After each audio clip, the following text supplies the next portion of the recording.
Black is about to get a new queen, but luckily there is a white bishop that is stopping that. But if white is not careful and simply plays something like bishop to g7, defending that square, now black is going to promote anyway, sacrificing the pawn to get the bishop. And it might seem like white is winning, because it's going to run up here and pick up the pawn, but actually if we play the moves, the black king is going to run to the white pawn, and now you can never take this pawn because otherwise you're going to lose your own pawn. And whenever you push this white pawn, black is simply going to take like this, and this is going to be yet again another draw.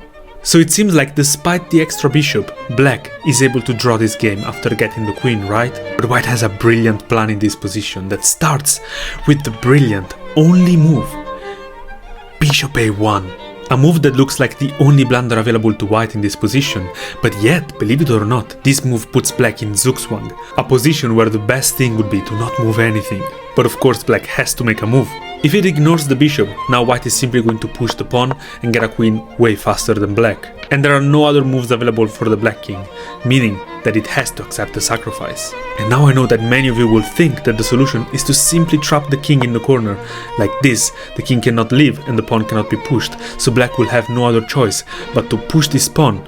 But actually, if we do that, we cannot take this pawn en passant, because this would be a stalemate and a draw. And if we ignore the pawn and start pushing our own pawn, actually black is going to get here with a check and get a queen, and with an extra pawn, black is the only one playing for an advantage here.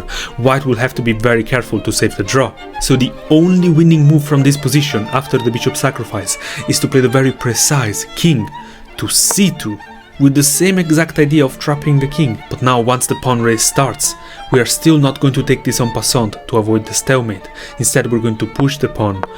And the black pawn still gives a check to the white king, but this time we can take the pawn. And it might seem for a second like we made a huge mistake. After the king moves and we get a queen, black can also get a queen.